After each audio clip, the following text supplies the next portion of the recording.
शोएब जवाई, ये बदतमीजी है। आ जाना था, ये जूता मारते हम तुम्हें, तुम्हारी औकात इतनी है। ये देखो शालू हो गए आप शोएब जवाई।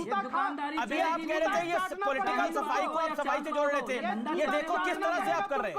ये धंधा चलने वाला नहीं है। इतनी कितनी शोएब जवाई मजबूर मत करिए मुझे आप। करना चाहते थे वो नहीं कर देखिए देखिए देखिए, आप गुंडे नहीं है शोएब जवाई कहीं के, शोएब जवाई कहीं के गुंडे नहीं है आप। जो ये करना चाहते थे वो नहीं कर पाए मेरे कारण, उसका दर्द है। क्योंकि ये यमुना संबित पात्रा को मैंने एक second, Kapil Mishra hold on, Shoaib Jawai hold on, audio down करिए संबित पात्रा।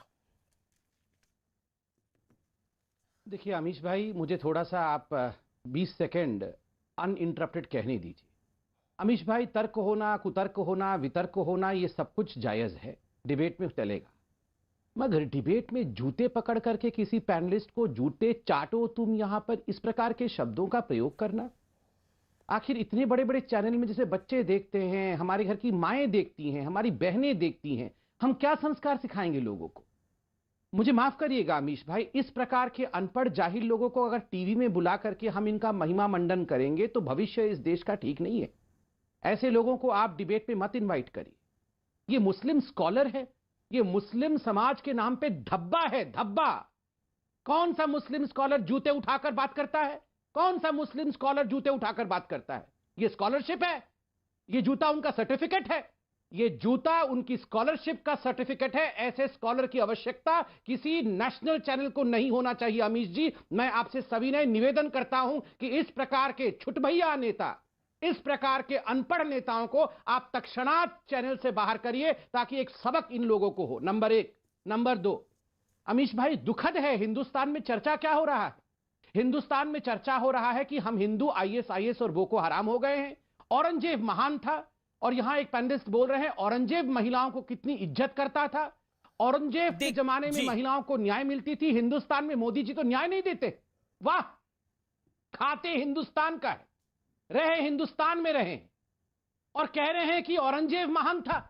और ये मणिशंकर अय्यर कह रहा है कि महाराणा प्रताप के नाम पे सड़क नहीं है। शुक्रगुजार हूं मैं, ये सड़क अकबर के नाम पे है। और देखिए, इन्होंने जानबूझ के वो सड़क अकबर के नाम पे रखा, महाराणा प्रताप के नाम पे नहीं रखा।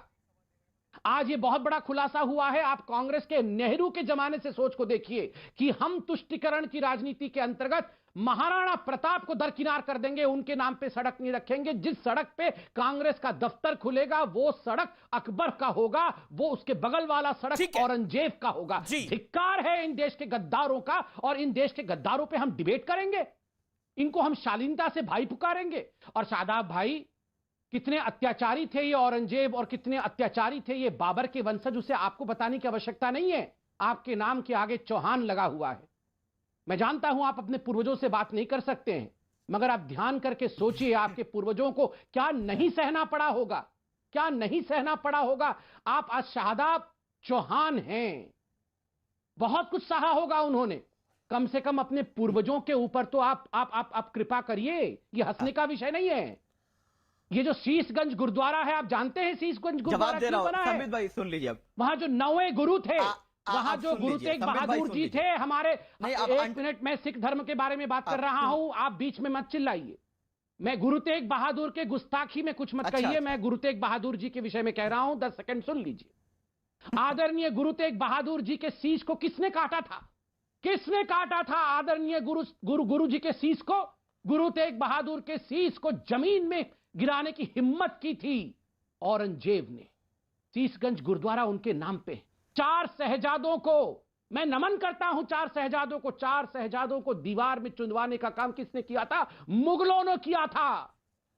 इन मुगलों ने किया था 4 शहजादों को दीवार में चुनवाने का काम। आप अगर वो प्ले होता है, आप अगर वो किताब भी पढ़ लेंगे या वो प्ले देख लेंगे तो आपकी आंखों में आंसू आ जाएंगे, झरझर आप रोएंगे। अरे सलाम है उन 4 शहजादों को, छोटे छोटे उम्र में बच्चे शहीद हो गए धर्म को बचाने के लिए। और धिक्कार है इस राहुल गांधी को, 60 साल का होने वाला है, अपने धर्म को बेच करके, अपनी मातृभूमि को बेच करके शहजादा बनना चाहता है।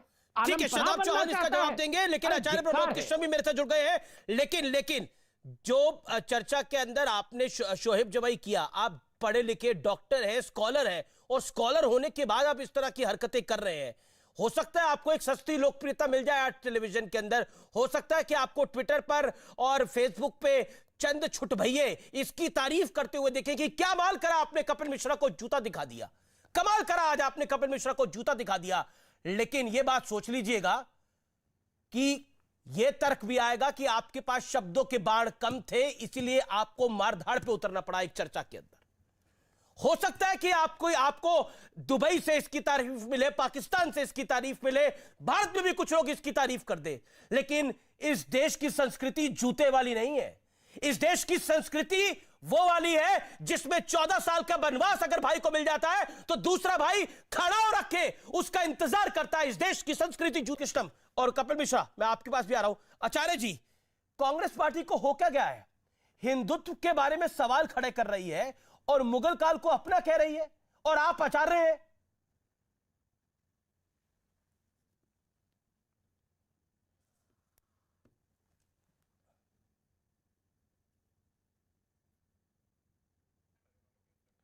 लगता है आवाज नहीं आ रही, मैं दोबारा रुक करूंगा आपका, मैं दोबारा रुक करूंगा आपका दोबारा रुक करूंगा, आपकी आवाज नहीं आ रही। ठीक है, एक सेकंड, शादाब चौहान बोलिए। शादाब चौहान, आप कुछ कहना चाह रहे हैं, बोलिए। देन कपिल मिश्रा। शादाब चौहान। हाँ, संबित भाई ने कहा, और ये कई बार कहा संबित भाई ने, इसलिए मैं क्लैरिफाई कर दूं कि आपके नाम के आगे शादाब भी है और चौहान भी है, आपके पूर्वजों का। मेरे भाई, स्वेच्छा से धर्म बदलना कोई अपराध नहीं है। और अगर क्या आप ये कहना चाह रहे हो कि मानसिंह ने जो जोधा भाई को अकबर को दिया प्रेम भाव के लिए, हम राजपूतों की और मुगलों की रिश्तेदारी रही है, हमारे रिश्तेदार रहे हैं मुगल, आप कैसी बात करते हैं? और मेरा जिस क्षेत्र से ताल्लुक है, हम लोगों का संघर्ष है कि हम 5 हमेशा से आए थे, हम संघर्षशील हैं, हम डरने वाले नहीं।